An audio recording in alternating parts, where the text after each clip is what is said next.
and this is Updates at Noon, making the headlines today. Missing helicopter pilot found dead at the crash site.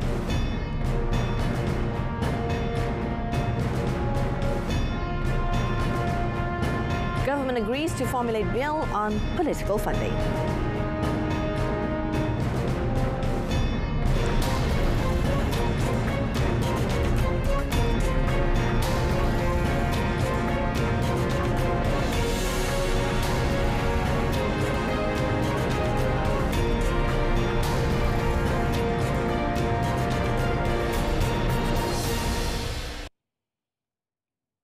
The pilot of a helicopter that went missing in Bidor after losing contact with the Kuala Lumpur Air Traffic Control Tower, or KLATCC, has been found dead at the crash site. Transport Minister Datuk Sri Wee Ka Siong said the pilot was found at 8:20 a.m. today. Now, yesterday, a privately owned Eurocopter aircraft lost contact with KLATCC at 12:16 p.m. before the Civil Aviation Authority of Malaysia, or CAAM, reported the aircraft as missing. Now, the aircraft's last known location was at a forest area near Bidor. It took off from Sultan Abdul Aziz Shah Airport at 11:37 a.m. yesterday and was supposed to have landed at the Sultan Azlan Shah Airport at 12:37 p.m.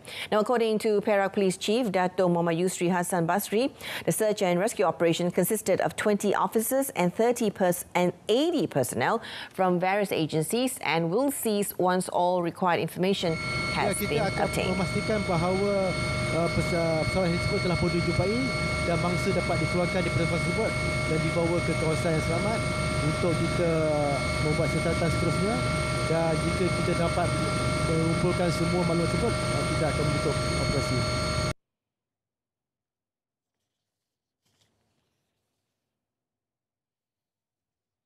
Now, the Works Ministry, KKR, will ensure Budget 2023 to be tabled next month will focus on improving road facilities and conditions for the comfort and safety of its users.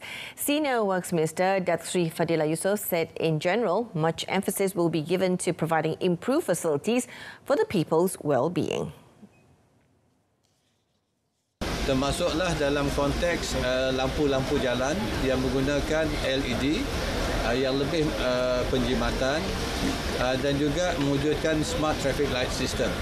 Itu yang telah kita kemukakan dengan harapan kalau perkara ini dapat ditambah baik, ianya akan dapat memberi keselesaan dan mengurangkan kesesakan lalu lintas, khususnya traffic light lama.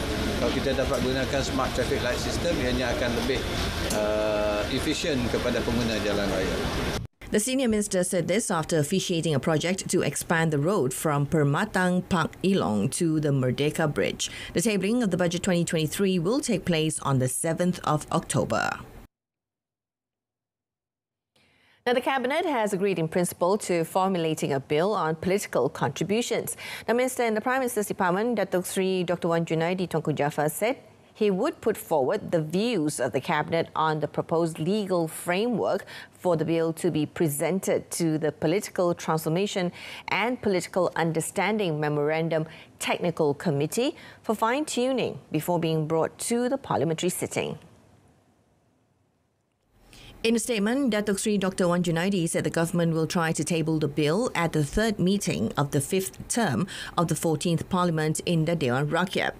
The minister said he had tabled the policy scope for the bill on political contributions at the Cabinet meeting last 7th of September, with a following decision for a bill be formulated on political contributions that would be monitored by an independent body. He added that the drawing up of the bill would take into consideration the views of various parties, including political organizations, through engagement sessions. The Integrity and Anti-Corruption Course Module, or KIAR, for Vocational Education and Training, or TVET students at 22 Youth and Sports Skills Training Institutes, ILKBS, will be implemented immediately. The Youth and Sports Minister, Datuk Sri Ahmad Faizal Azumu, said the module aims to instill the principles of zero tolerance and compromise against any form of corruption at all levels. Pelajar yang bertanggungjawab. Kita adakan peluang pekerjaan dan kita mencipta pekerjaan kepada mereka yang boleh bekerja untuk membangunkan negara secara ikhlas dan bekerja jujur dengan beramanah agar rakyat negara kita ini diterima baik oleh seluruh dunia, melihat jika sebut nama rakyat Malaysia, ini adalah golongan yang benci rasuah, benci salah guna kuasa dan sebagainya. Ini usaha yang kita akan buat secara serius. The minister said this after officiating the closing ceremony of ILKBS Middle Zone Career Fest in Nilai. He said the Youth and Sports Ministry is committed to educating students to avoid corrupt activities. Datuk Sri Ahmad Faizal said the module was offered as an elective subject at the certificate, diploma and bachelor's degree level in all institutions of higher learning IPTs this year, but will be improved and offered as a general studies or MPU course from next year.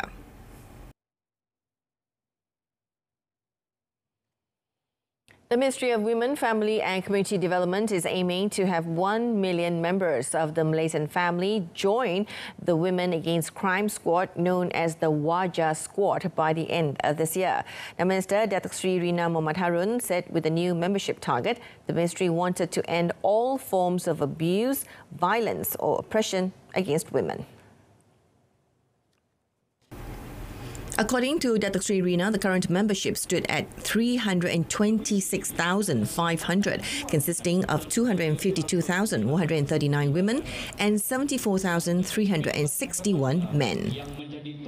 Kita nak semarakkan lebih ramai lagi ahli skot wajah, ya, kita dengan Puan Sama dan dengan tema prihatin rakyat, kerana mereka inilah yang turun ke lapangan menunjukkan keprihatinan kepada rakyat, kerana kita tahu kita perlu untuk empower komuniti ini. Walaupun kita khususkan penyertaan ini kepada wanita sahaja, namun ada permohonan daripada lelaki juga untuk menyertai skot wajah ini. Jadi alhamdulillah ianya turut disertai oleh kaum lelaki, saya kira lebih dalam 15%. The Wajah Squad is a volunteer group under the Women Development Department, or JPW, which was launched in October last year, acting as agents and the government's eyes and ears to help raise community awareness about crime, and is tasked to provide initial assistance to victims of violence or oppression. On a number of individuals that have been assisted by the squad, Datuk Sri Rina said as of 31st of August, a total of 72,694 people have benefited from the psychosocial program organised by the squad. Now, the government of Selangor is working together with the Royal Malaysia Police, or PDRM, to handle the alarming number of online fraud cases in the state. Now, Menteri Besar Datuk Sri Amiruddin Syari said more programs promoting cyber security will also be implemented next year. Jadi ini mungkin akan menghalang bagaimana pencurian data dilakukan, bagaimana pengambilan data secara tidak sah dibuat oleh beberapa pihak yang kemudian menjurus kepada usaha-usaha ataupun langkah-langkah yang membawa kepada penipuan di dalam talian dan skema yang begitu berleluasa. Speaking at the Extreme Carnival in Gua Damai, Batu Caves, he said previously the Selangor Commercial Crime Investigation Department reported 92.8 million ringgit in losses for the year 2022. And this number was recorded over the course of 9 months this year in Selangor. Throughout the period, scams comprise 76.9% of the total records of commercial crime. Now, the Royal Malaysia Police PDRM has confirmed that a local man died in custody at the Shah Alam Central lockup yesterday. PDRM Corporate Communications Head ACP Iskandar Guru Anandan said the 33-year-old man was arrested on the 29th of July and placed in lockup while investigations were being carried out. In a statement, ACP Skanaguru said the man was detained pending investigation under Section 6, Subsection 1 of the Dangerous Drugs Act 1952 and the Dangerous Drugs Special Preventive Measures Act 1985. At 4:59 yesterday morning, the man was found lying, unconscious. The hospital was contacted for initial treatment, and at about 5:20 a.m., medical officers from Shah Alam Hospital confirmed his death. He said the body had been taken to Tengku Ampuan Rahimah Hospital, Klang, for a post-mortem scheduled for today. As of now, he said the case is classified as sudden death, adding that the Criminal Investigation Unit on Deaths in custody of Bukit Aman's Department of Integrity and Standards Compliance, JIPS, will carry out investigations related to the case.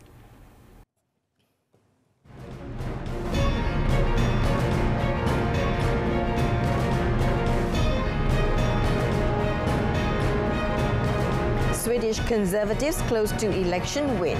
That and more coming up in our foreign segment.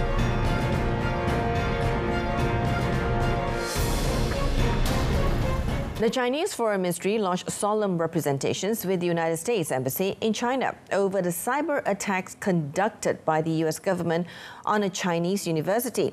Now, China's National Computer Virus Emergency Response Center, or CVERC, and cybersecurity company 360 released investigation reports earlier this month on the attacks on Northwestern Polytechnical University from the US National Security Agency, or NSA.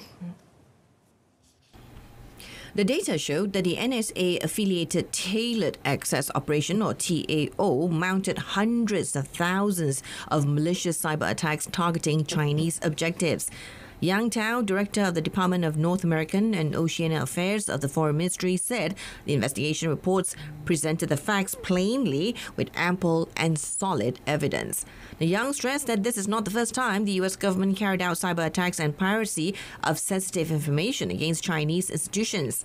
He urged the United States to immediately stop such conducts that have seriously infringed on the technical privacies of relevant Chinese institutions and severely endangered the security of China's critical infrastructures, institutions, and personal information.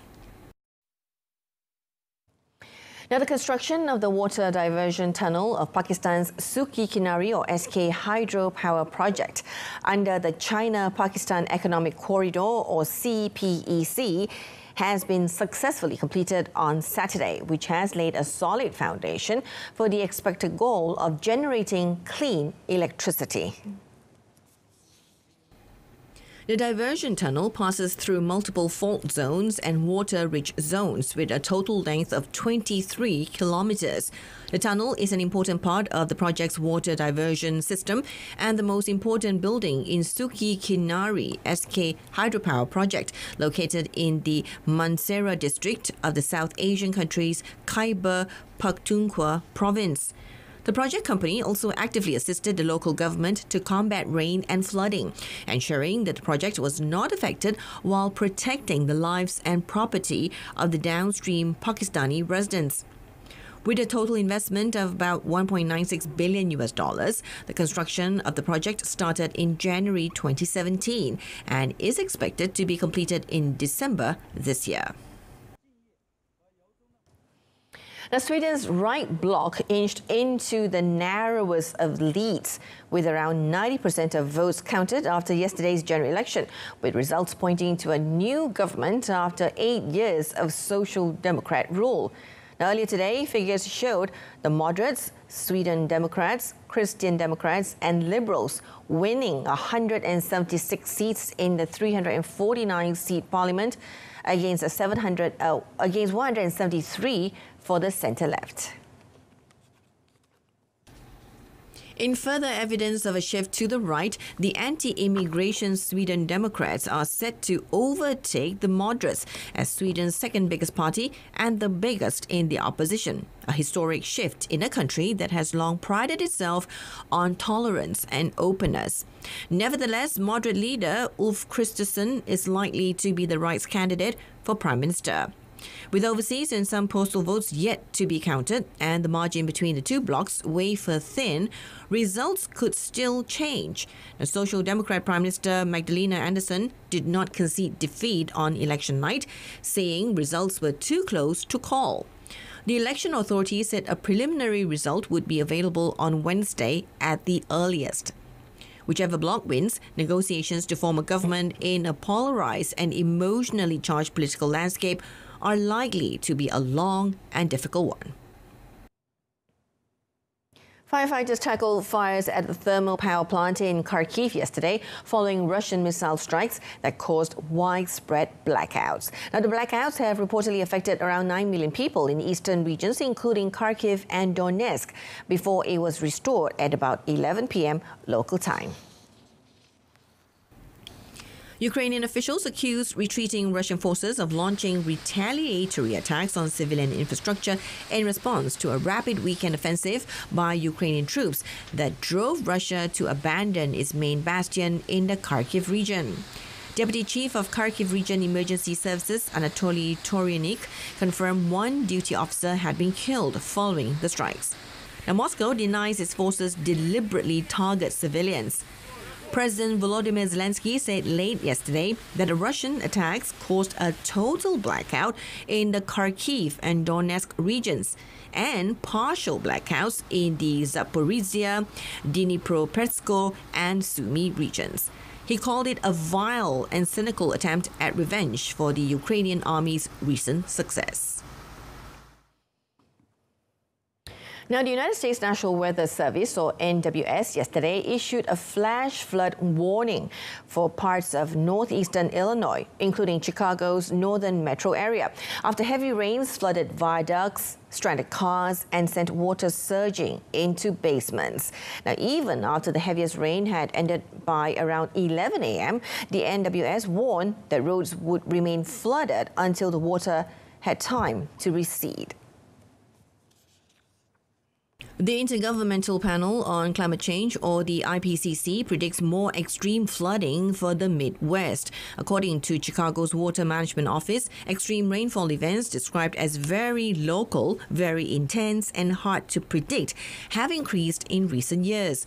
Now, such rains can dump 5 centimeters of water per hour on a neighborhood, overwhelming local sewers, filling mains and pushing water into residents' basements via private drains. Now, as a result, the city has begun installing water blockers on catch basins that prevent sewers from flooding but can worsen street floods.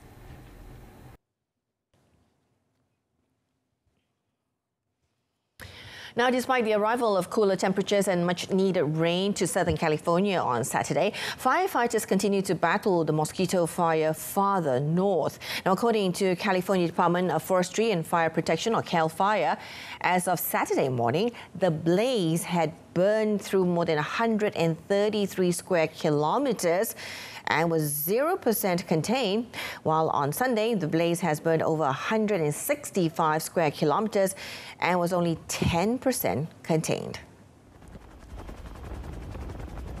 Officials had warned that high winds from the remnants of Tropical Storm K could fan the flames of the Fairview fire, which as of Friday had consumed about 109 square kilometers in Riverside County, east of Los Angeles, and was only 5% contained. Now, heavy rain from the storm, meanwhile, raised the possibility of flash flooding and mudslides. Forecasters expect highs in Southern California to stay under 32 degrees Celsius after days of oppressive heat across much of the state. Officials had considered implementing rolling electricity outages earlier in the week when power demand hit an all-time high.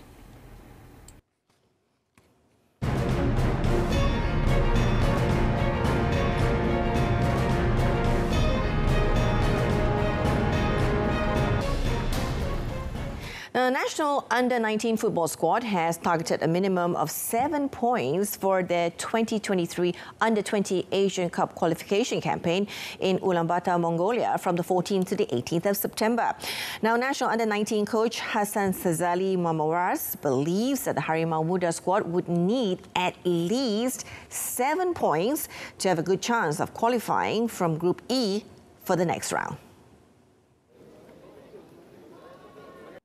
Perancangan adalah untuk mendapatkan 2 kemenangan di perlawanan di peringkat awal, perlawanan menentang Mongolia dan juga Sri Lanka, dan kita berusaha untuk mendapatkan sekurang-kurangnya 1 mata daripada Korea Selatan.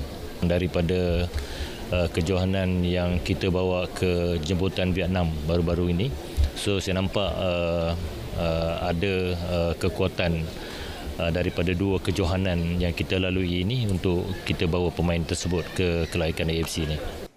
Malaysia will have host Mongolia, Sri Lanka and Asian giant South Korea for company in their group. Hassan Sazali's boys are expected to secure their first 3 points when they start their campaign against Mongolia on the 14th of September.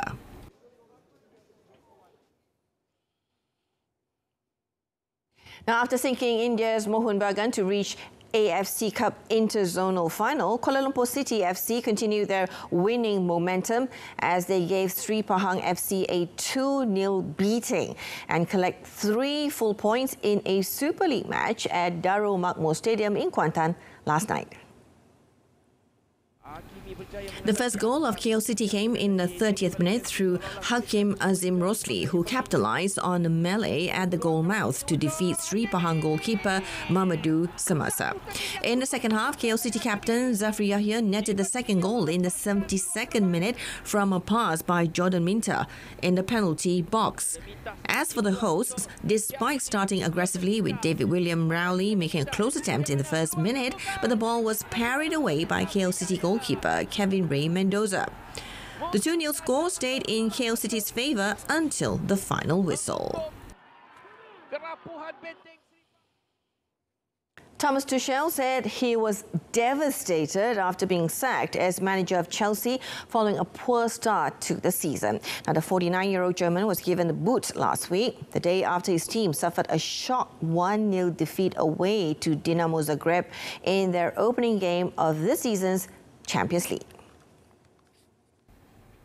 On a Twitter post, Tuchel said he was devastated that his time at Chelsea has come to an end, adding that this was one of the most difficult statements he has ever had to write, and it is one which he hoped he would not need to do for many years.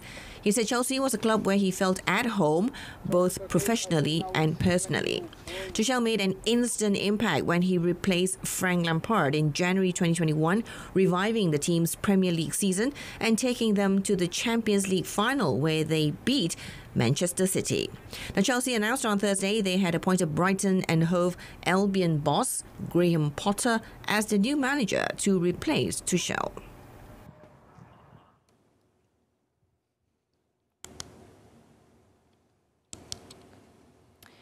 Spanish teenager Carlos Alcaraz claimed his first Grand Slam title and took the world #1 ranking with a 6-4, 2-6, 7-6, 6-3 win over Norway's Casper Ruud in the US Open final yesterday. Now, Alcaraz, 19, fell to his back and cupped his hands to his face before jumping up to embrace Ruud at the net and then climbed past photographers and into the stands to celebrate in his box with his team.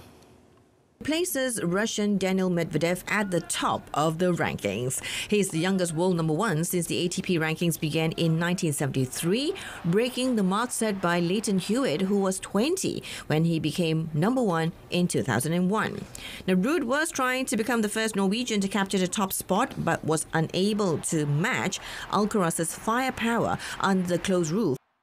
In F1 news, Red Bull's Max Verstappen dashed Ferrari's home hopes and won the Italian Grand Prix behind the safety car last night to move potentially a race away from his second Formula One World Championship. Now, the Dutch 24-year-old's victory at the Temple of Speed in a race that ended disappointingly and to jeers from the crowd was Verstappen's 5th in a row and 11th from 16 races this season. Will be over. Otherwise, it goes on to Japan a week later. Verstappen started 7th on the grid but was 3rd by the end of the opening lap and the race at a superfast circuit celebrating its 100th anniversary finished with the safety car peeling off into the pits at the finish and no opportunity for the order to change in the short run to the flag. Ferrari's Carlos Sainz was 4th. In rally news, Belgian Thierry Neuville won the Acropolis Rally in Greece on Saturday in a first 1-2-3 finish for South Korean manufacturer Hyundai. However, not everyone on Hyundai was happy with the finishing order. One item on cycling, Belgian Remco Evenepoel claimed the Vuelta a España title for his first Grand Tour triumph, capping a dominant 3 weeks with one last push on the final stage from Las Rozas to Madrid that was won by Juan Sebastian Molano. Now, 20-year-old had all but confirmed victory after holding off his nearest rival, Enric Mas, on Saturday's stage 20 and finished the job with ease as he rolled into the Spanish capital flanked by his quick-step Alpha Vinyl teammates. Mas of Movistar settled for second place overall, while UAE team Emirates Juan Ayuso completed the podium. Molano secured the stage win in a thrilling sprint finale, edging out Mats Pedersen, Trek Segafredo, and UAE team Emirates teammate Pascal Ackermann on the line.